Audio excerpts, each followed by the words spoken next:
కీర్తన గ్రంథం 66వ అధ్యాయం.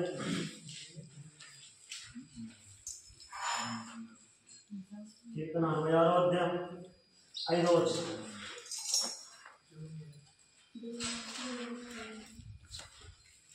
త్వరగా స్పష్టంగా చదువుతాం ఎవరైనా సరే. దేవుని ఆశ్చర్య కార్యములను చూడరండి. నరుల ఎడల ఆయన జరిగించు కార్యములను చూడగా ఆయన భీకరుడై ఉన్నాడు. దావీదు కీర్తనకారుడైన దావీదు కీర్తన గ్రంథం రాస్తే ఏమంటున్నాడు ఆయన? ఎవరి ఆశ్చర్య కార్యాలు చూడడానికి వెళ్దామని చెప్తున్నాడు ఆయన. చూడండి ఆ మాటలు ఫస్ట్ నా అక్క తెలుసుకున్నాను, చాలా విషయాలు నేర్చుకున్నా ఈరోజు అయితే. చూడండి ఆ మాటలు అంటున్నాడు ఆయన, దేవుని ఆశ్చర్య కార్యములను చూడండి. ఎక్కడికి వెళ్దామంటున్నాడు ఆయన? ఎవరి కార్యాలను చూడడానికి వెళ్దామంటున్నాడు ఆయన? అలా దావీదు గారు ఎన్నో జరుగుతున్న పండగకు వెళ్దామంటున్నాడు ఆయన. స్పష్టంగా వెళ్దాం. ప్రతి ఒక్క తోటకి ఎంత మంచిగా మాట్లాడుతుంటే ఆయన అంత తక్కువ ముగించడం ప్రయత్నం చేస్తాను. దావీదు ఇంట్లో జరుగుతున్న పండగకి రమ్మంటున్నాడు ఆయన. గడి చెప్ప వాళ్ళ ఇంట్లో జరుగుతున్న ఇంకేదన్నా కార్యానికి రమ్మంటున్నాడు ఆయన. ఎక్కడికి రమ్మంటున్నాడు ఆయన? చూడండి ఆ దేవుని ఆశ్చర్య కార్యములను చూడరండి. ఎవరి ఆశ్చర్య కార్యములను? దేవుని ఆశ్చర్య కార్యములను చూడడానికి రంగలున్నాడు ఆయన. ఇశ్రాయేలు ప్రజలందరూ ఒక మాట తెలియజేస్తున్నారు. ఆయనతో పాటు జనులందరికీ మాట తెలియజేస్తున్నారు. మా ఇంట్లో పండగ ఎట్లున్నా మా ఇంట్లో ఉన్న పండగకి అందరినీ రమ్మని చెప్పట్లేదు ఆయన. ఎవరి పండగకి రమ్మంటున్నాడు ఆయన? ఎవరి కార్యం చూడడానికి రమ్మంటున్నాడు ఆయన? చూడండి, దేవుని ఆశ్చర్య కార్యములను చూడడానికి రండి. ఏంటి మరి ఆయన ఆశ్చర్య కార్యం? ఆయన ఆశ్చర్య కార్యాలు ఏంటి? చూడండి ఆ మాట్లాడుతున్నాడు. నరుల ఎడల ఆయన జరిగించే కార్యములను చూడగా ఆయన భీకరుడై ఉన్నాడు. ఎట్లనట? మన పట్ల జరిగించే ఆశ్చర్య కార్యము చూడగా దావీదుకి ఏమైందట? ఒక వింత చేసినంటున్నాడు ఆయన. ఎందుకోసం తెలుసా? దేవుడు నరుల అనేక కార్యాలు చేస్తూ ఉన్నాడు, అనేక మేలు చేస్తూ ఉన్నాడు. దేవుడు చేసిన మేలు ఒకటి రెండు కాదు. ఎందుకోసం మనం చాలా ఉదాహరణలు తీసుకోవాలనుకుంటే నిర్గమకాండంలో మోషే విషయంలో మనం చూడవచ్చు. ఇజ్రాయేల్ ప్రజలందరూ ఐగుప్తు ప్రజల దగ్గర బానిసలుగా ఉన్నప్పుడు, ఐగుప్తు వాళ్ళందరూ బానిసలుగా ఉన్నప్పుడు వాళ్ళు తినడానికి ఏం లేదట, తిండి లేదు. ఎంతగా అసలు ఆ వీడియో మనం చూస్తూ ఉంటే, అయ్యా నాకు చేతలు అవ్వట్లేదు, నేను పని చేయలేను అని చెప్పినా పట్టించుకునే వాళ్ళు కాదు. వాళ్ళు అంత చిత్రహింసలు పెట్టేటోళ్ళు, మోయలేని బరువులన్నీ ఎత్తేటోళ్ళు. చూడండి ఆ మాటలు అంటున్నాడు ఆయన. ఆలోచన ఆయన సముద్రమును ఎండిన భూమిగా చేసెను. జనులు కాలినడక చే దాటిరి. అక్కడ ఆయన యందు మేము సంతోషించితిమి. ఎవరైనా సంతోషిస్తున్నారు ఆయన? ఇశ్రాయేలు ప్రజల్ని జ్ఞాపకం చేసుకుంటున్నారు. ఒకసారి నిర్గమకాండం చేసుకోవాలి. నిర్గమకాండం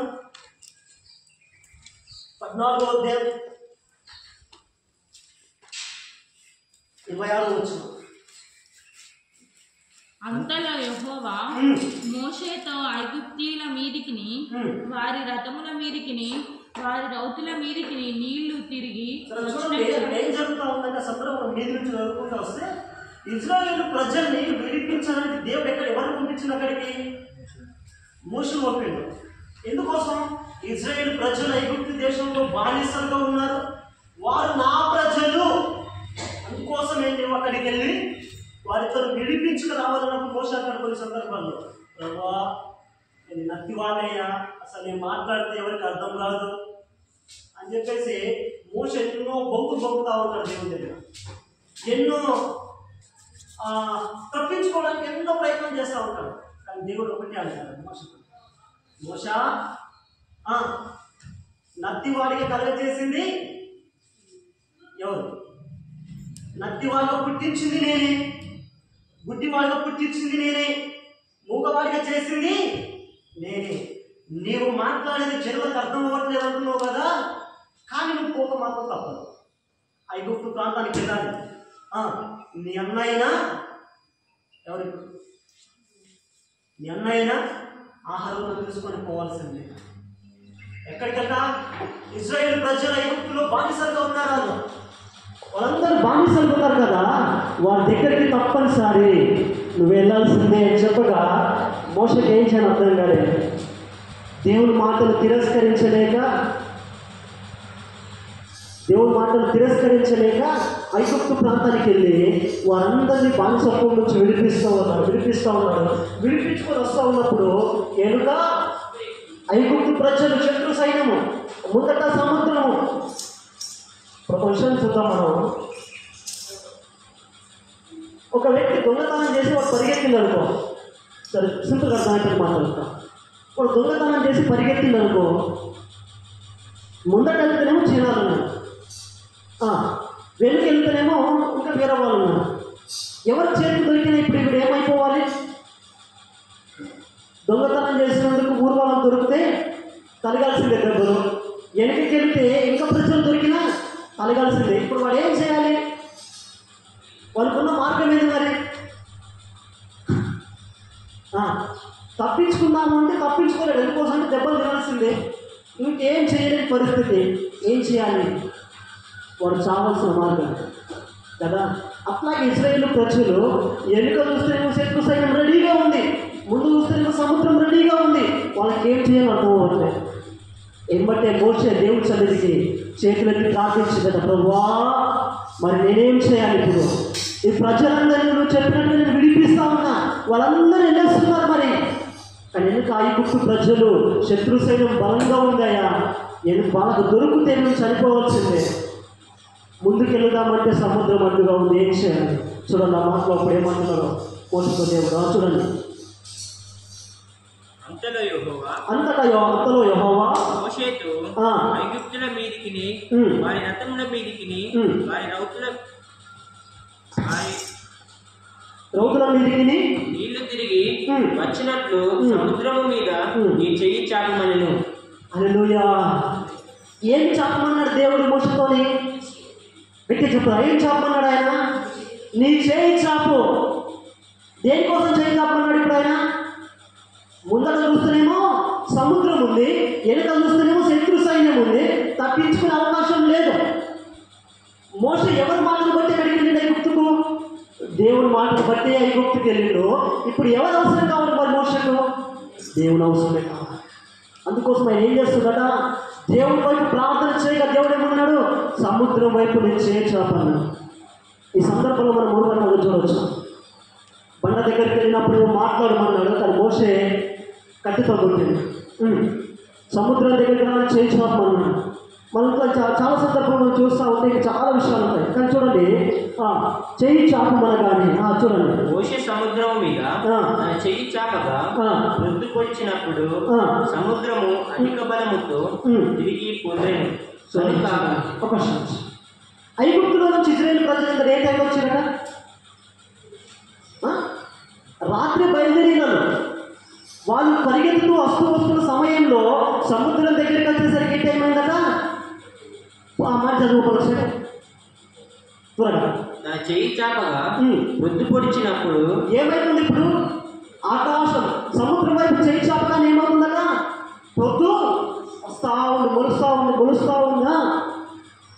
వృద్ధి పొడిచినప్పుడు సముద్రము అధిక బలముతో తిరిగి పొందేను కనుక ఐగుప్తీయులు అది చూచి వెనుకకు పారిపోయి. అప్పుడు యెహోవా సముద్రం మధ్యన ఐగుప్తీయులను నాశనము చేశాను. సరే చూడండి, ఎప్పుడైతే చేయగలిగిందో ఏం చేయబడిందంటే సముద్రం 2 పాయలుగా మార్చబడింది. ఎక్కడ నీళ్ళు అక్కడ 2 పాయలుగా విభజింపబడి ఎక్కడ నీళ్ళు అక్కడే పారుతున్నాయి. ఆ నీళ్ళకి ఏం చేయబడింది? ఇప్పుడు మనం సింపుల్ అర్థం చేద్దాం. రాత్రి అంతా వాన ఉంటుంది, బయట ఇప్పుడు ఎట్లా ఉంది? పచ్చిగుందా, ఎండిపోయినట్టుందా? గట్టిగా.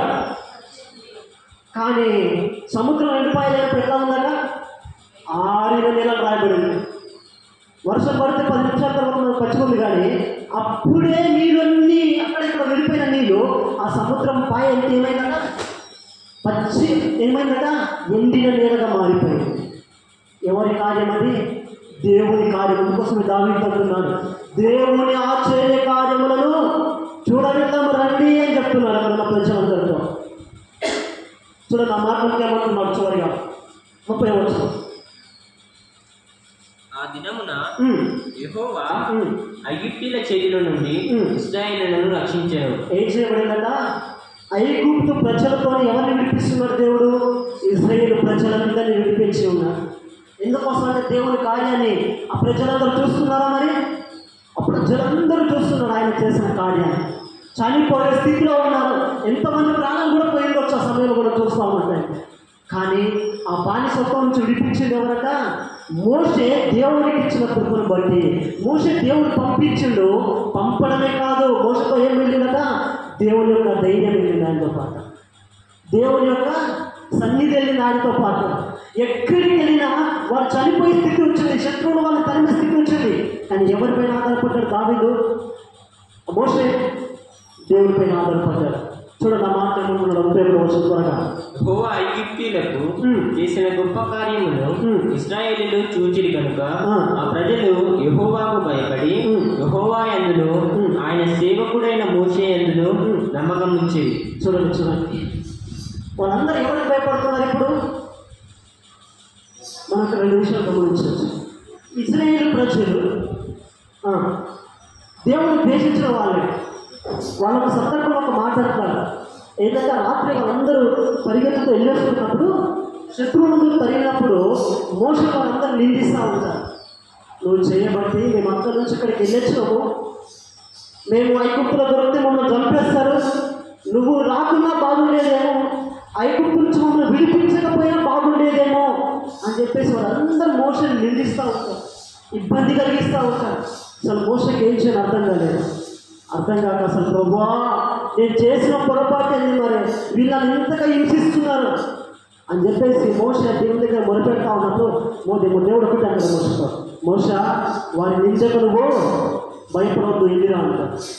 అక్కడ నుంచి వారందరినీ విడిపించిన తర్వాత 31వ వచనంలో ఏమంటున్నారు? వారందరూ ఎవరికి భయపడుతున్నారట? దేవుడికి భయపడుతూ ఉన్నారు. దేవుడికి భయపడడమే కాదు, చూడండి, యెహోవా యందును ఆయన సేవకుడైన మోషే యందును నమ్మకము ఉంచిరి. హల్లెలూయా, హల్లెలూయా. ఎందుకోసం నమ్మకం ఉంచుతున్నారు వాళ్ళు? ఇప్పుడు దేవుని యొక్క అద్భుతాలు చూస్తూ ఉన్నారు, ఆయన కార్యాన్ని చూస్తూ ఉన్నారు. మేము చనిపోతామేమో, ఐగుప్తుల చేత నశించిపోతామేమో అనే స్థితిలో నుంచి కూడా మమ్మల్ని మోషే ద్వారా దేవుడు బయటకు తీసుకొచ్చున్నాడు. హల్లెలూయా. అందుకోసం మనం ఏం చేస్తున్నాడుగా? మోషే పట్ల కావచ్చు, దేవుడి పట్ల కావచ్చు, భయంతో ఉంటున్నారు, అనుకుంటూ ఉంటున్నారు. ఒక విధంగా ఆలోచిస్తూ ఉంటాయి. ఇంకెక్కడ వచ్చిన నా మాటలు ఏమంటున్నారు చూడండి, 31వ వచనంలో యెహోవా ఐగుప్తీయులకు చేసిన గొప్ప కార్యమును. ఏ కార్యం అలా? గొప్ప కార్యమును బట్టి ఇశ్రాయేలీయులు చూచిరి కనుక ఆ ప్రజలు యెహోవాకు భయపడి. చూడండి, ఎవరికి భయపడుతున్నారు వాళ్ళందరూ? ఇప్పుడు యెహోవాకు భయపడి ఆయనకు భయభక్తులు కలిగి ఉంటున్నారు. ఎందుకోసంటే దేవుని కార్యాలు వాళ్ళు చూస్తూ ఉన్నారు కాబట్టి. ఈరోజు వాక్యం ఉంటున్నాం నీవు నేను, మనం ఎలాంటి స్థితిలో ఉంటున్నాం? మరి మనం కూడా దేవుడికి భయపడే స్థితిలో ఉంటున్నామా? ఒక విధంగా ఆలోచించాలంటే ఎన్నో కార్యాలు దేవుడు మన పట్ల చేసినా దాన్ని పట్టించుకోవాలి. ఎట్లా అవుతాం అంటే అవసరం రాగానే దేవుడు అని మొక్కుతాం, అవసరం రాక తీరగానే దేవుడు గుర్తుకురారు, ఎవ్వరూ గుర్తుకురారు. అందుకోసమే దావీదు అదే అంటున్నాడు, దేవుని ఆశ్చర్య కార్యాలు నరుల పట్ల జరిగించడం మేలు చూద్దాం రండి అంటున్నాడు ఆయన. ఈరోజు ఇశ్రాయేలు ప్రజలు జరిగిన మేలు ప్రభువా నా జీవితంలో జరిగించుకున్నా. చూడండి, సామెతల గ్రంథం 3వ అధ్యాయం 27వ వచనం త్వరగా. సామెతల గ్రంథం 3వ అధ్యాయం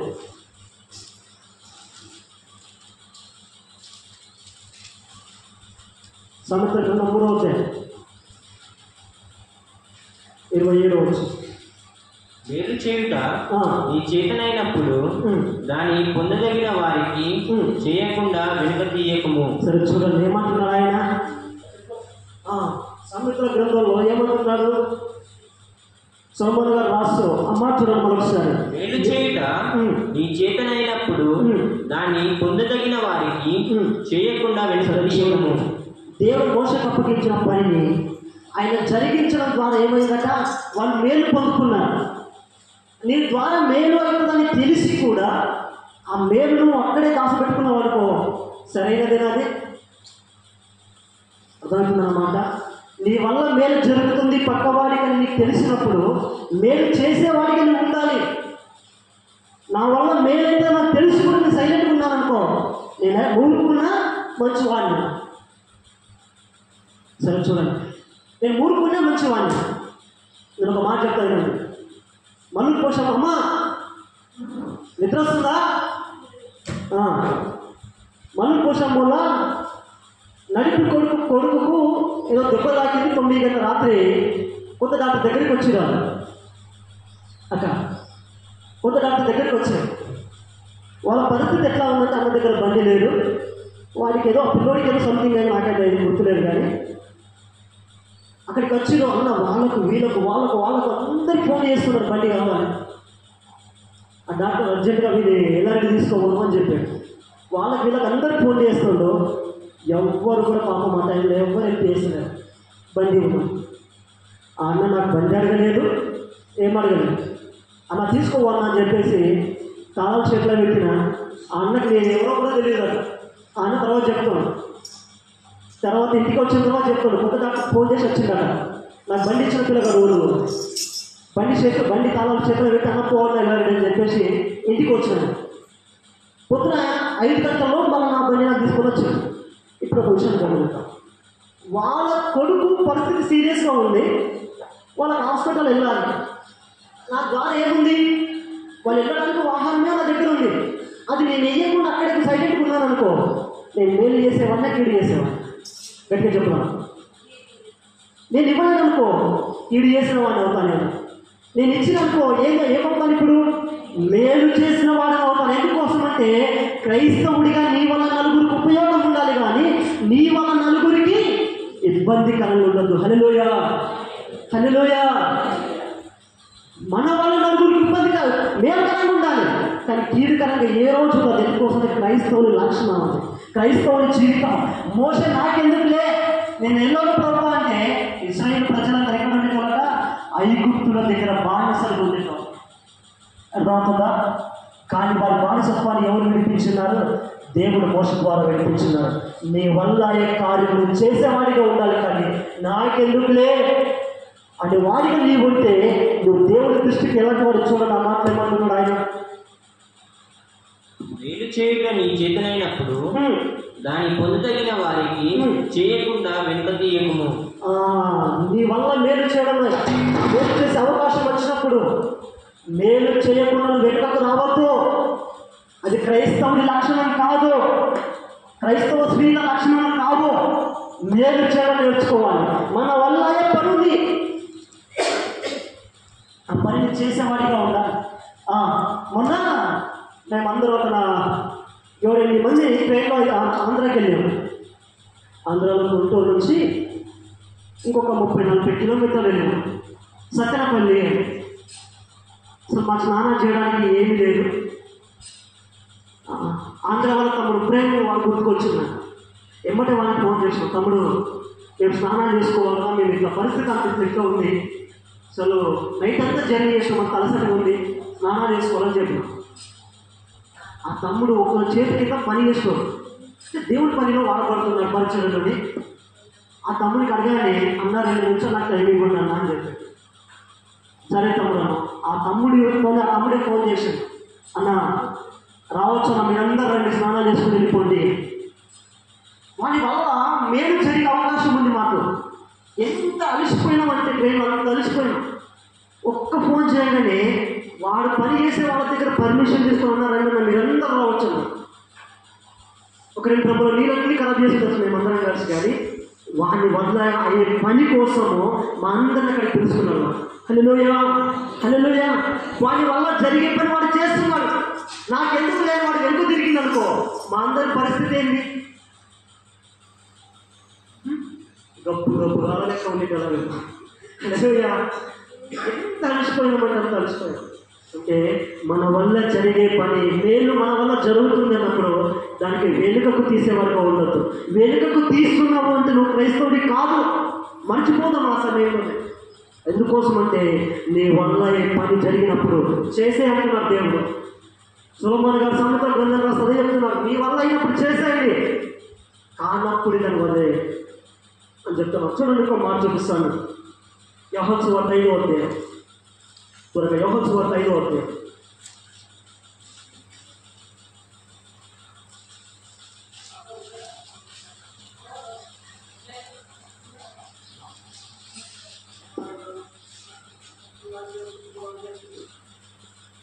యోహాను సువార్త 5వ అధ్యాయం 2వ వచనం త్వరగా.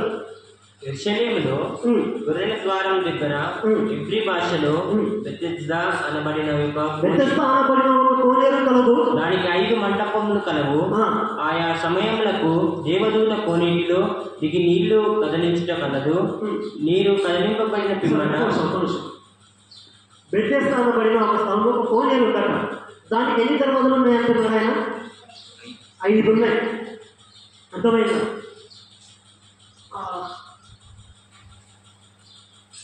మనకు అర్థం కావాలంటే కోనేరు ఒక ప్రాజెక్ట్ నుంచి నీరు పోయినాయి అనుకో, పెద్ద పెద్ద కాలువల దగ్గర ఎట్లా ఉంటాయి, అక్కడ మన దిగాలి కాలువల దగ్గర ఎట్లా ఉండాలి, మెట్లు ఉంటాయి కదా. అట్లాగే ఆ కోనేరుకి 5 మెట్లు ఉన్నాయి. 5 మెట్ల నుంచి ఏమవుతుందంటే అక్కడికి ఒక దూత ఒక పౌరంలాగా ఒకటి వచ్చి ఆ నీరు ఎప్పుడైతే కదిలించకుండా వెళ్ళిపోతుందో, వెళ్ళిపోయిన వెంటనే ఏ వ్యక్తి అయితే వెళ్ళి ఆ నీళ్ళు ముట్టుకుంటాడో ఎన్ని రోజుల వ్యాధిగ్రస్తుడైనా సరే అప్పుడు బాగుపరచబడతాడు. ఏం చేయబడతాడట? అప్పుడు బాగుపరచబడతాడట ఆ వ్యక్తి. అట్లాగే అక్కడ 38 సంవత్సరాల నుంచి ఒక వ్యక్తి ఉంటున్నాడు. చూడండి, మాట మీకు చదువుకో ముందుకెళ్దాం. మొదట ఎవడు దిగునో ఎన్ని వ్యాధి గల వాడైనను బాగుపడను కనుక ఆ మంటపంలో రోగులు, గుడ్డివారు, కుంటివారు, ఊచక్క కాలు చేతి గలవారు గుంపులు గుంపులుగా పడియండి. అక్కడ ఆ కోనేరు పక్కనే ఎక్కడనట? ఆ కోనేరు పక్కనే వీళ్ళంతున్నారు. ఎవరు? కుంటి వాళ్ళు ఉన్నారు, గుడ్డి వాళ్ళు ఉన్నారు, మూగ వాళ్ళు ఉన్నారు, ఊచ చేయగలవారు, పక్షవాయు గలవారు కూడా ఉన్నారట. వాళ్ళందరూ అక్కడే ఉన్నారు. ఎప్పుడైతే ఆ పావురం వచ్చి నీళ్ళు తాగి పెడుతుందో ఏం చేస్తున్నారట? ఆ నీళ్ళు ముట్టగానే స్వస్థపడబడుతున్నారు. అనేకులు ఉన్నారు అక్కడ. అక్కడ 38 ఏళ్ళ నుండి వ్యాధి గల ఒక మనుషుడుండెను. చూడండి, హల్లెలూయా హల్లెలూయా. ఎన్ని సంవత్సరాల వ్యాధి గలవాడట వాడు? 38 సంవత్సరాల నుంచి వ్యాధి కలిగి ఎల్లలేని స్థితిలో ఉన్నాడు. ఆ వ్యక్తి పడుకున్న స్థితిలో నుంచి లేపబడలేని స్థితిలో ఉన్నాడు. ఎంతో భయంకరమైన స్థితిలో ఉన్నాడు ఆ వ్యక్తి. ఆ వ్యక్తికి ఒక ఆశ ఎందుకోసంటే ఆ కోనేటిలో చేకూర్చగానే ఏం చేయబడతాడట? అతని దేహము 10 కిలోల దేహంగా మార్చబడుతుంది.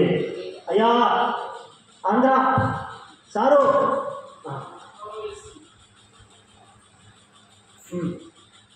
ప్రేమ తీసుకోవాలి. లేకపోతే చూడండి, 10 కిలోల దేహంగా మార్చబడుతుంది అని చెప్పేసి ఆశకు 38 సంవత్సరాలు అక్కడే కూర్చున్నారు. కానీ ఎవ్వరూ ఆయన తీసుకెళ్ళట్లేదు, ఆ నీళ్ళలో ముంచట్లేదు. కానీ ఆయనకు ఒక విశ్వాసం, ఏదో ఒక రోజు నాకు సమయం వస్తుంది, ఏదో ఒక రోజు దేవుడు ఒక కార్యం నా పట్ల జరిగిస్తాడని అక్కడే కూర్చున్నా. ప్రతి ఒక్కరు ఈయన కంటే ముందుగా వెళ్తున్నారు, నీళ్ళు ముట్టుకుంటున్నారు, బాగవుతున్నారు, వెళ్తున్నారు, నీళ్ళు ముట్టుకుంటున్నారు, బాగవుతున్నారు. కానీ నేను అక్కడే ఉన్నాను. ఎన్ని సంవత్సరాలు? 38 సంవత్సరాలు. 2 రోజులు రోగం వస్తే తట్టుకోలేని మన స్థితి. ఎన్ని సంవత్సరాలు ఉన్నాడు అక్కడ? 38 సంవత్సరాలు. చూడండి, ఆ మాటలకే మాట్లాడు ఆయన. యేసు వాడు పడి ఉండుట చూచి, హల్లెలూయా. ఎవరు చూస్తున్నారట ఆయన్ని? యేసు వాడి పడి ఉండుట చూచి వాడప్పటికి బహుకాలం నుండి ఆ స్థితిలో ఉన్నాడని ఎరిగి స్వస్థపడగోరుచున్నావని అడగగా ఆ రోగి, అయ్యా, నీళ్లు కదిలింపబడినప్పుడు నన్ను కోనేటిలోనికి దించుటకు నాకు ఎవడునూ లేడు కనుక నేను వచ్చినంతలో మరి ఒకడు నాకంటే ముందుగా దిగునని ఆయనకు ఉత్తరం ఇచ్చాను. చూడండి, ఆ వ్యక్తిని ఎవరు గమనించారట? యేసు ప్రభువు గమనించారు. మనం అనుకోవచ్చు, నా స్థితి ఎవరు చూడట్లేదు, నేను అనారోగ్యం గలవాడిగా ఉన్నా, నన్ను ఎవరు పట్టించుకోనట్లేదు, నా బ్రతుకు ఇంతేనా అని మనం అనుకోవచ్చు. ఎన్ని సంవత్సరాల నుంచి 38 సంవత్సరాలు అక్కడనే ఏడుస్తూ ఉన్నాడు. కానీ ఆయన ఎవరు చూస్తున్నారట? దేవుడు చూసి దేవుడే ఆ వ్యక్తి దగ్గరికి దిగి వచ్చి అడుగుతున్నాడట, నువ్వు బాగుపరచబడాలనుకుంటున్నావా అని దేవుడు ఆ వ్యక్తిని అడిగినప్పుడు ఆ వ్యక్తి అంటున్నాడు, నేను బాగుపడాలని ఆశ ఉంది నాలో, కానీ నాకంటే ముందు ఇంకొకరు వెళ్ళి ఆ నీరు కదిలిపోవడం ద్వారా నేను ఇక్కడే ఉండిపోతున్నాను. ఏమంటున్నారు ఆయన? ఇక్కడే ఉండిపోతున్నాను, 38 సంవత్సరాల నుంచి ఇక్కడే వేస్తున్నా, కానీ ఎవరు నాకు సహకరించట్లేదు, ఎవరు తీసుకెళ్ళి నా నీళ్ళు కదిలించట్లేదయ్యా, నన్ను ఇక్కడే ఉంచుతున్నారు అని చెప్పగానే చూడండి ఏమంటున్నారు ఆయన? ఆ స్థితిలో ఉన్నాడని ఎరిగి స్వస్థపడబోచున్నావా అని వాడిని అడిగాడు. స్వస్థత పడాలనుకుంటున్నావు మరి ఎవరు కదిలించట్లేదు కదా నేను తీసుకెళ్ళి మరి ఇప్పుడే స్వస్థత పడాలనుకుంటున్నావా అని ఆయన అడగగా నేను ఏమంటున్నాడు చూడండి అన్నమాట. యేసు నీవు లేచి నీ పరిపెత్తుకొని నడవమని వాడితో చెప్పగా వెంటనే వాడు స్వస్థత నుండి తన పరిపెత్తుకొని నడిచెను. హల్లెలూయా హల్లెలూయా. ఇక్కడ విషయం ఆలోచించారా? వాడు 38 సంవత్సరాల నుంచి లేవలేని స్థితిలో ఉన్నాడు. కానీ యేసు ప్రభువు వారు వాడి దగ్గరికి వచ్చి ఏమంటున్నాడట? నువ్వు స్వస్థత పడాలనుకుంటున్నావా అన్నాడు. స్వస్థత పడాలి ప్రభు అన్నాడు. కానీ ఏమంటున్నాడు యేసు ప్రభు? నువ్వు లేచి చెప్పు నువ్వు లేచి నీవు లేచి నీ పరిపెత్తుకొని నడువమని వాడితో చెప్పగా లేవలేడయ్యా, ఆయన ఇక్కడే ఉన్నాడయ్యా, లేవలేని స్థితిలో ఉన్నాడు అంటే యేసు ప్రభు ఏమంటున్నాడట? నువ్వు లేవుగా. హల్లెలూయా హల్లెలూయా. ఏమంటున్నాడు ఆయన? నువ్వు లేవు. లేచి సరే లేస్తే లేచిందేమో, నడవేసే పరిస్థితి కూడా లేదంటే ఆయన ఏం పెట్టుకోమంటున్నాడు ఇప్పుడు దేవుడు? పరిపెత్తుకొని హల్లెలూయా. అర్థమవుతుందా? లేచి నడిచే స్థితిలో లేదంటే ఏం పెట్టుకోమంటున్నాడు ఆయన ఇప్పుడు? ఆయన పసుకున్న బట్టలు పెట్టుకోమంటున్నాడు ఆయన. ఇప్పుడు మనం అన్నాడు సార్, ఒక్కొక్కసారి తిన్న తర్వాత ఎవరైనా చూడాలి కదా. ఎండాకాలంలో మనం షాప్కి వెళ్ళి పడుకున్నప్పుడు మన ఇంట్లో ఉన్న వాడిని ఎవరైనా గమనించండి, వాడు ఎక్కువ తిన్నాడు అనుకో, నడవరాకను ఎవరు మోయాలను బద్ధకంతో ఏం చేస్తాం? రగ్గులని మీరు ఎత్తారంటే నేను పోతానని చెప్పిపోతాం కదా. ఎందుకోసం? బద్ధకం కదా.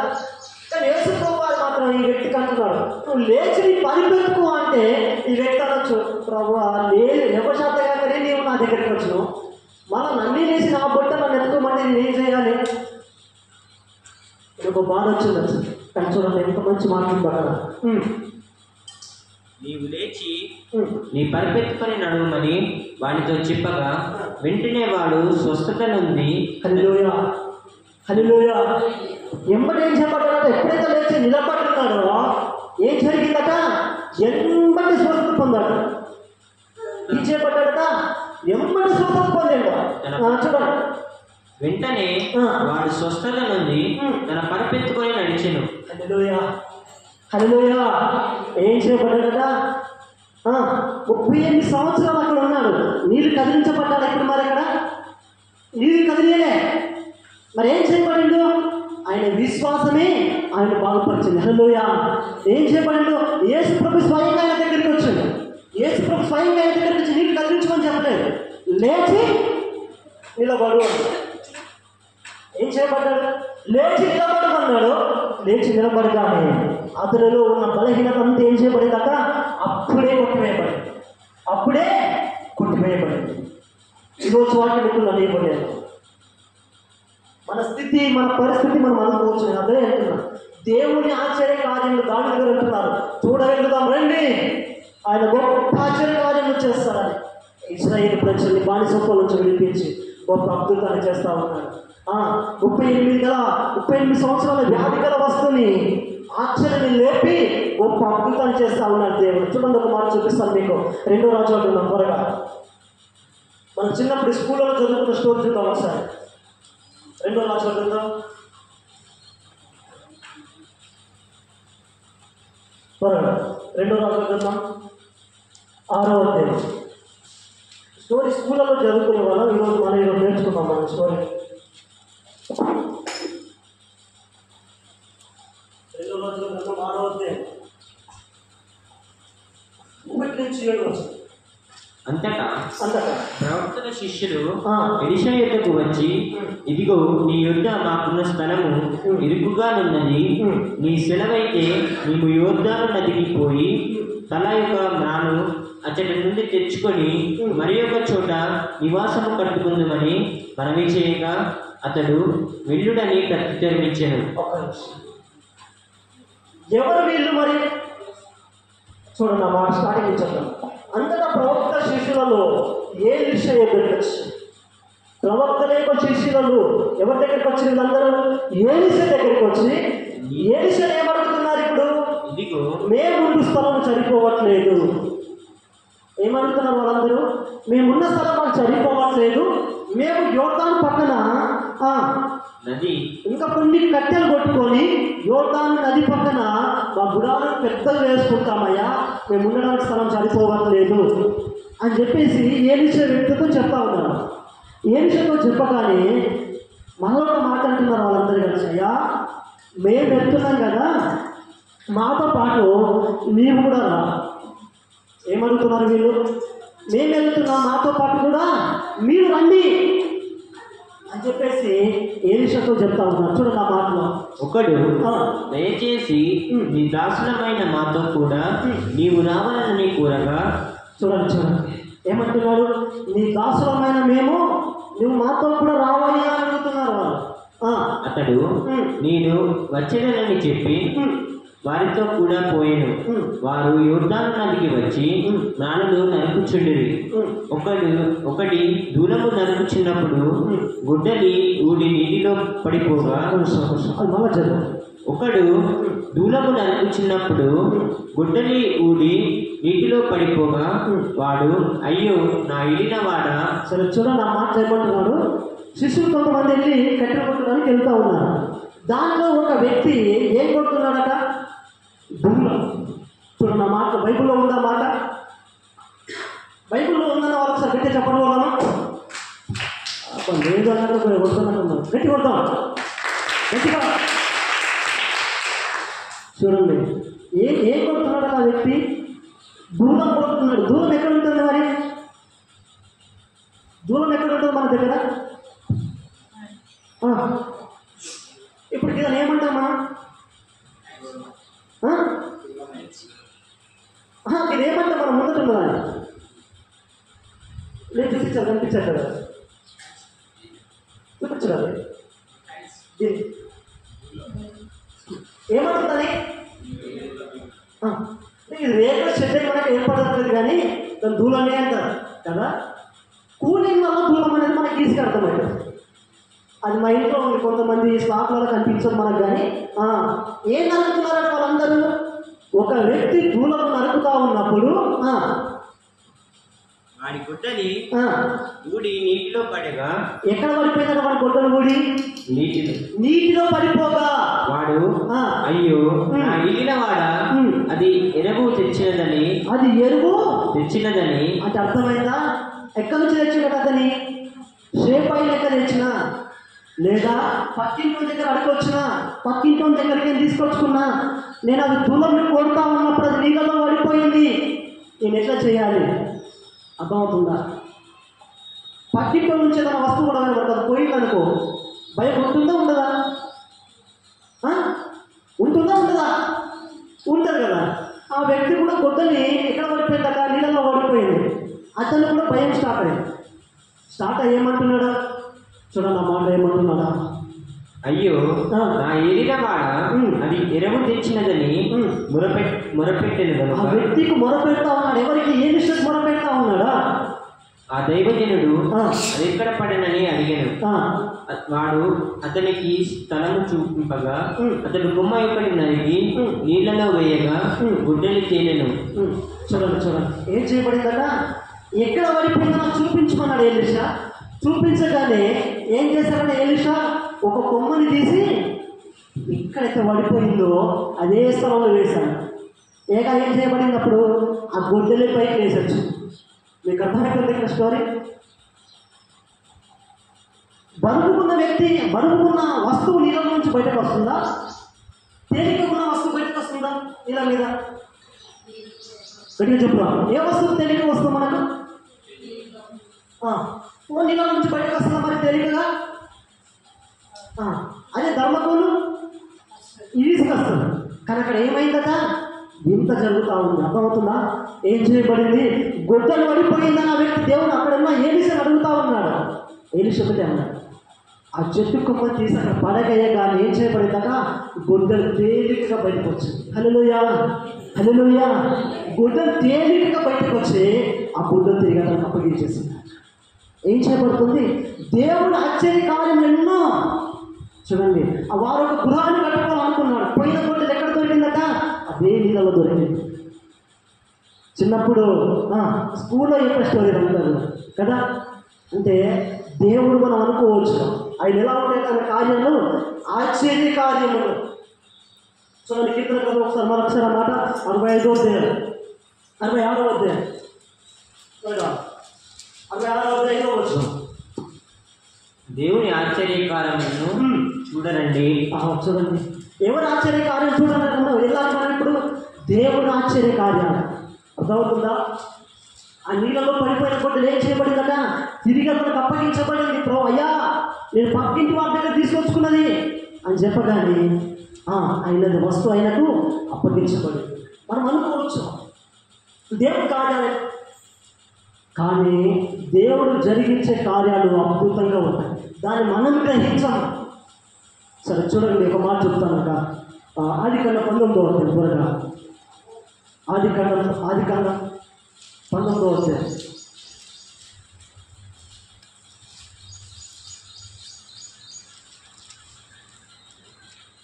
అందరు తెలిసే స్టోరీ వాటి బాగా 19వ అధ్యాయం 23వ వచ్చి.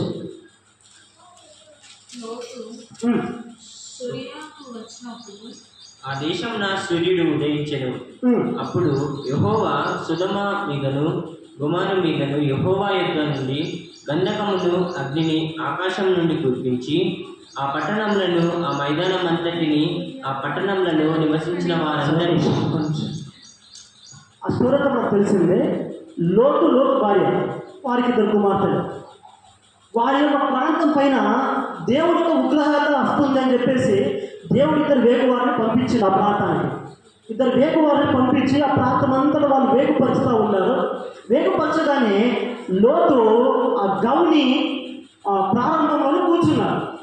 ఆ 2 వ్యక్తులు అక్కడికి వెళ్ళి ఆ వ్యక్తులు కాస్త లోతు గారికి కలిసి అయ్యా ఎవరు మీరు ఎక్కడి నుంచి వచ్చిన్నారంటే మేము వేగుపరచువారము, ఈ స్థలానికి వచ్చిన్నాము, ఈ గ్రామము శ్రమల చేత నశించిపోతుందేమో మీరు చూడడానికి వచ్చినామని చెప్తారు. లోటు కాస్త వాళ్ళ ఇంటికి తీసుకెళ్ళి ఉంచుకుంటాడు. వాళ్ళ ఇంట్లో ఉంటారు వాళ్ళు. ఆ రాత్రి దేవుడి ఉగ్రహత ఆ ప్రాంతం అంతటి మీద వచ్చేస్తారు. వారికి 2 కుమార్తెలు వివాహాలు జరిగినాయి. వాళ్ళ అల్లుళ్ళు కూడా అక్కడ ఉంటారు. అయితే ఏం చేయబడుతుందంటే ఉగ్రహత వస్తున్నారు. కానీ ఉదయమే లోటుకు దేవుడి ఇంటికి వచ్చిన 2 వ్యక్తులు చెప్తారు, అయ్యా ఈ ప్రాంతం వదిలేసి మీరు పారిపోండి, మీరు ఇక్కడే ఉంటే చనిపోతారు, మీరు ఇక్కడ ఉండద్దు, మీరు పారిపోండి అనగానే లోతు భార్య ఏమంటుందంటే, అయ్యా ఇన్ని రోజులు ఇక్కడ ఉండి సంసారం చేసిన నేను నన్ను ఆడుకోమంటారు. ఏమంటారు తెలుసా? ఇన్ని రోజులు ఇన్నే ఉన్నా నన్ను పారిపోమంటారే మీరు. ఆ వ్యక్తులు అంటారు, అయ్యా అమ్మా మీరు ఇక్కడే ఉంటే చచ్చిపోతారు, అగ్ని గంధకాలు దిగి వస్తున్నాయి, దేవుని ఉగ్రత వస్తుంది. హల్లెలూయా బిడ్డ చెప్పగలమా ఒకసారి? హల్లెలూయా. దేవుని ఉగ్రత దిగి వస్తుంది, దేవుని ఉగ్రత దిగి వస్తుంది, మీరు ఇక్కడ చెల్లిపోనమ్మా అని చెప్పగానే లోతు భార్య అనుకుంటుంది, రోజు వీడిలో ఉండి పని చేసుకొని బతికారని, వీలేంది 2 అక్షయులు మా ఇంట్లో ఉన్నారు, ఇక్కడ అన్నం తిన్నారు, ఇప్పుడు నన్ను బొమ్మంటారు అనుకుంటున్నాను. కానీ దేవుడు ఆ 2 ఎందుకోసం కోరేసిన విషయం నన్ను గ్రహించాలి. సరే చివరికి అటో ఇటో మొత్తం ఏదో కానీ ఏం చేయబడుతున్నారు, వాళ్ళిద్దరు పారిపోతా ఉన్నారు. కొంచెం ముందరికి వెళ్ళగానే లోతు అంటున్నారు మా ఇద్దరు, అయ్యా నేను ఇక ముందుకు వెళ్ళలేనేమో, నాకు ఆయాసం వస్తుందేమో, నేను చనిపోయినా సరే కానీ నేను స్లోగానే వెళ్తానయ్యా అని చెప్తున్నాను. సరే నువ్వు వెళ్ళేంత వరకైనా సరే ఎలాంటి ఇబ్బంది కలగకుండా మేము చూసుకుంటాం, దేవుని దగ్గర మేము మొదలు పెడతాం అని చెప్పేసి ఆ 2 వ్యక్తులు చెప్తా ఉన్నాం. కానీ అక్కడ ఏం జరుగుతుందంటే లోతు భార్య ఏమనుకోవద్దు, ఆడవాళ్ళ మైండ్ సెట్ ఎట్లా ఉంటుంది? ఆడవాళ్ళ మైండ్ సెట్ ఎట్లా ఉంటుంది? చిన్న షాయి శంష కూడా పోనీ స్థితి మనం నిజమేనా? ఎందుకోసం అంటే ఇంట్లో ఏదో ఒకటి తక్కువన్నా తెల్లారి తెచ్చదా కొడుకో కదా. అట్లాగే లోతు భార్య అలాంటి వాళ్ళిద్దరు చెప్పిన వినకుండా అమ్మా నువ్వు ఎంత తిరిగి చూడకుండా వెళ్ళిపో అని చెప్తారు వాళ్ళిద్దరు. కానీ ఆయన ఏం చేస్తావు తెలుసా, వెళ్ళిపోయినాం కానీ ముందటున్న గ్రామము ఏ గ్రామం అంటది చూడండి నా మాట్లాడుతున్నారు. సోయా అనే గ్రామం చాలా చిన్నది, నన్ను గక్కడవే ఉండమంటారు ఏమయ్యా మీరు అని చెప్పేసి అందులో మొత్తుకుంటున్నాను ఒక విధంగా ఆలోచించాలని. కానీ దేవుడు అంటున్నాడు, అమ్మా ఆ ప్రజలు అంటున్నారు, అయ్యా మీరు వెనుకకు తిరిగి చూడకుండా వెళ్ళిపోండి, మీరు వెనుకకు తిరిగి చూస్తే చనిపోతారని కూడా వాళ్ళు తెలియజేస్తున్నారు. కానీ నోటు భార్య వెళ్తా ఉంది కొంత మైదానం దూరంగానే వెళ్ళగానే ఏం చేసిందట, మా ఊరు ఎట్లా కాలిపోతుందో లేదా మా ఊరు ఎట్లా నాశనం అయిపోతుందో ఒక్కసారి చూస్తామని చెప్పేసి ఇట్లా నడిచి తాను ఏం చేసిందట, ఇట్లా వెళ్ళకపోయింది.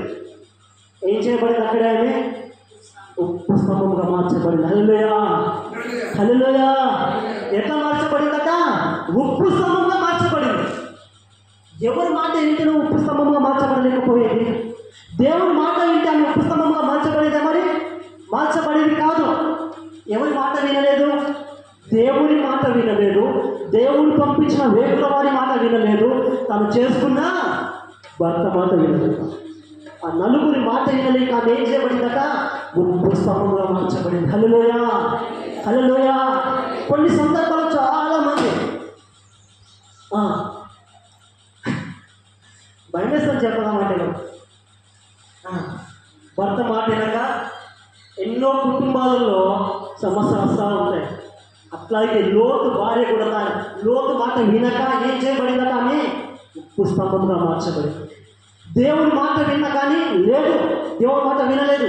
వేగుల వారి మాట విన్నా కానీ బాగుపరిచేదేమో, వారి మాట వినలేదు. చివరికి కట్టుకున్న భర్త మాట కూడా వినలేదు. ఎవరి మాటనట, భర్త మాట కూడా వినలేదు. ఏం చేయబడింది, ఉప్పు స్తంభంగా మార్చబడింది. హల్లెలూయా హల్లెలూయా. ఎప్పుడైనా కుటుంబంలో ఉన్న వారి మాట వింటే ఒక విధంగా అది మేలుకరమే.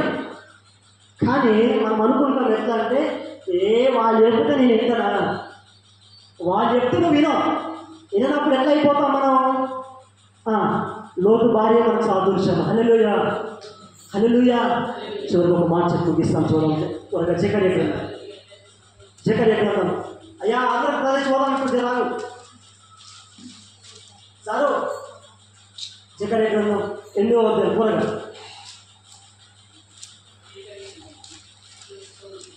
జకర్యా గ్రంథం 8వ అధ్యాయం త్వరగా దిగాలి, ఎవరు లేట్ చేయదు. 16వ వచనం నుంచి 22వ వచనం. మీరు చేయవలసిన కార్యములు ఏమనగా,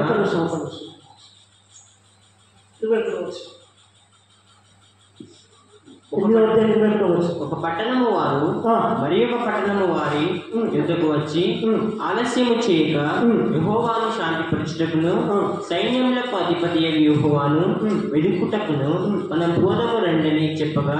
చూడండి అక్కడ జనులు ఏమంటున్నారంటే, ఒక పట్టణపు జనులు మరొక ప్రాంతానికి వెళ్ళి వాళ్ళు చెప్తున్నారు, అయ్యా అయ్యా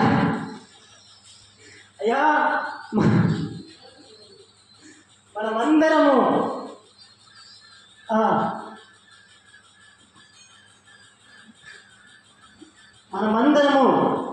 దేవుని శాంతిపరిచేద్దాము, దేవుని ఆరాధిద్దాము, మనందరం కలిసి వెళ్తాం రండి అని చెప్పేసి ఒక పట్టణపు ప్రజలు మరొక పట్టణ ప్రజలతో చెప్తా ఉన్నారు. వాళ్ళందరూ ఎందుకోసం, ఎవరిని మహిమపరచాలనుకుంటున్నారు? వాళ్ళందరూ దేవుని నామాన్ని మహిమపరచాలనుకుంటున్నారు.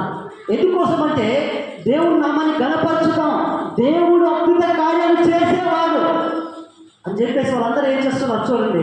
చివరిగా మార్చుతాం 22వ వచనం. అనేక జనములను బలము గల జనులను యెరూషలేములో సైన్యములకు అధిపతి యెహోవాను వెదుకుటకును యెహోవాను శాంతిపరచుటకును వద్దరు. సైన్యములకు అధిపతి యెహోవా సెలవిచ్చినది ఏమనగా, ఆ దినములలో ఆయా భాషలు మాట్లాడు అన్ని జనులలో 10 మంది ఒక యూదుని చెంగు పట్టుకొని, దేవుడు మీకు తోడుగా ఉన్నాడని సంగతి మాకు వినపడింది. వాళ్ళందరూ ఏం చేస్తున్నారట, దేవుని వెతకడం ప్రారంభించారు. మనం 3 విషయాలు గమనించాలి. మొదటి విషయంలో వారందరూ ఒకటి పట్టణపు ప్రజలు మరొక పట్టణ ప్రజల దగ్గరికి వెళ్ళి చెప్తున్నారు, దేవుని దగ్గరికి వెళ్దాం రండి అని. రెండో విషయంలో వారందరూ దేవుని వెతుకుతా ఉన్నారు. మూడో విషయం వచ్చేసరికి ఒక యూదుని చూడండి ఆ మాట ఏమంటున్నారు త్వరగా. ఒక యూదుని చీకు పట్టుకొని దేవుడు మీకు తోడుగా ఉన్నాడనే సంగతి మాకు వినబడినది కనుక మేము మీతో కూడా వద్దుమని చెప్పేది. ఏం చేస్తున్నారు వాళ్ళందరూ? మేము కూడా దేవుని దగ్గరికి వస్తాము. దేవుడు అందరికీ ఏంటంటే అందరికీ మేలు చేసేవాడే, అందరి బతుకులను ఆశీర్వాద స్థితిలోకి తీసుకెళ్లేవాడే, మేము కూడా వస్తాము అని చెప్పి అక్కడ ఉన్న ఇజ్రాయేలు ప్రజలందరూ, జకర్యా గ్రంథంలో ఇజ్రాయేలు ప్రజలందరూ ఏం చేస్తున్నారట? యూదులు వెళుతున్నారు దేవుడు స్తుతించడానికి లేదా ఆయన ఆరాధించడానికి. ఇజ్రాయేలు ప్రజలు వెళుతున్నారు ఆయనను తెలుసుకోవడానికి. ఎందుకోసం? ఆయన గొప్ప అద్భుతాలు చేసే దేవుడని, లేదా ఆయన మహా అద్భుతములు చేసే దేవుడని. అందుకోసం ఈ కీర్తన గ్రంథంలో మరోసారి మాట చూపించి ముగిస్తాను. త్వరగా తీద్దాం మాట. 66వ అధ్యాయం త్వరగా, 66వ అధ్యాయం త్వరగా 5వ వచనం. దేవుడు ఆశ్చర్య కార్యములను చూడరండి. ఎవరి ఆశ్చర్య కార్యం చూడడానికి వెళ్ళాలి మనం అందరం? దేవుని ఆశ్చర్య కార్యం ఏం చేయబడినట్టు చివరిగా ముగిస్తాను. దేవుని ఆశ్చర్యకార్యం ఎవరు చూస్తూ ఉన్నారు? ఇజ్రాయేలు ప్రజలు చూసి ఉన్నారు. ఇజ్రాయేలు ప్రజలు చూడబడడానికి వారు ఏం చేయబడిందట? ఇజ్రాయేలు ప్రజలు చూడలేదు, అక్కడ ఐగుప్తు ప్రజలు కూడా చూస్తూ ఉన్నారు. ఎందుకోసం? ఐగుప్తు బానిసత్వంలో నుంచి ఇజ్రాయేల్ అందరూ వెళ్ళిపోతూ ఉన్నప్పుడు ఎంతోమంది ఐగుప్తులు నిలబడి చూస్తూ ఉన్నారు. ఆ సముద్రంలో ఎంతోమంది చనిపోయి ఉన్నారు. దేవుడి కార్యంలో వాళ్ళు వింతగా చూస్తూ ఉన్నారు. ప్రజలు ఇశ్రాయేలు వింతలు చూసి బహుగా సంతోషిస్తూ ఉన్నారు. మోషే పట్ల కానీ దేవుడి పట్ల కానీ భయంతో ఉన్నారు వాళ్ళిద్దరు. చూడండి, మన ఇంకో విషయం సామెతల గ్రంథంలో మేలు చేయడం నీ వంతైనప్పుడు దానిలో వెను తిరగడం చాలా తప్పు పదము. నీ వల్ల మేలు చేసే ధైర్యం నీకుంది, లేదా మేలు చేయడం నీకు తెలుసు, లేదా మేలు చేసే సామర్థ్యం నీలో ఉన్నప్పుడు నువ్వు మేలు చేసేవాడికే ఉండాలి. వెనుకకు తిరిగి వస్తే నువ్వు క్రైస్తవుడి కాదు. స్పష్టంగా నేను చెప్తా ఉన్నా, క్రైస్తవుడి లక్షణం మేలు చేయడమే కానీ వెనుకకు రావడం కాదు. సామెతల దేవుడు అంటున్నాడు, యోహాను సువార్తలో అంటున్నాడు దేవుడు, 38 సంవత్సరాల పక్షవాయువు కానీ ఎవరు బాగుపరచలేదు. కానీ ఎవరికి ఎంత విశ్వాసం కలిగి ఉన్నాడు ఆ వ్యక్తి? దేవుని ఎంత విశ్వాసం కలిగి ఉన్నాడు. దేవుడు లేవనగానే లేపబడ్డాడు, తన పరుపును ఎత్తుకొని ప్రయాణిస్తూ ఉన్నాడు. హల్లెలూయా. మన 2వ అధ్యాయం అదే చూస్తూ ఉన్నా. ఏం చేయబడుతుందట? వాళ్ళందరూ మాకు ఈ గుడారం చనిపోవట్లేదయ్యా, మేము వేరొక గుడారం వేస్తాము. యోర్దాను నది పక్కన వేసుకుంటాం అనగానే దేవుడు ఎలీషా అన్నాడు, సరే వెళ్ళండి వేసుకోండి అని చెప్పాడు. అక్కడికి వెళ్ళగానే ఏం చేయబడిందట? తన గుడ్డని కాస్త నీళ్ళలో పడిపోగానే దేవుడు ఏం చేస్తాడు? ఎలీషా ఆ గుడ్డని కాస్త చెట్టు కొమ్మ పడివేయగానే ఏం చేయబడిందట? మరొక గుడ్డలను విప్పబడింది. దేవుని మాట కానీ దేవుని మాట కానీ చేసుకున్న భర్త మాట వినని లోటు ఏం చేయబడింది? ఉప్పు స్తంభంగా మార్చబడింది. దేవుని మాట విన్నా ఉప్పు స్తంభంగా మార్చబడేది కాదేమో. వేపుల వారి మాట విన్నా ఉప్పు స్తంభంగా మార్చబడేది కాదేమో.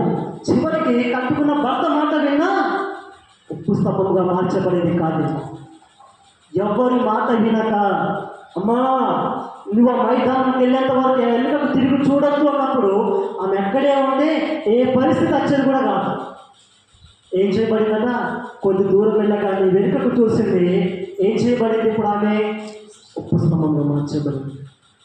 జకర్యా గ్రంథంలో ఇశ్రాయేలు ప్రజలు, యూదులు ఒకరికి ఒకరు చెప్పుకుంటూ దేవుని ఎదురు రండి, ఆయన సాధింపచేద్దాము, ఆయన ఆరాధిద్దాము, ఆయన నామాన్ని మహిమపరుస్తాము, మనమందరం కలిసి ఆయన స్తుతిద్దాము రండి అని చెప్పి జనులందరూ పోగు చేసుకొని ఎక్కడికి వెళ్తున్నారట?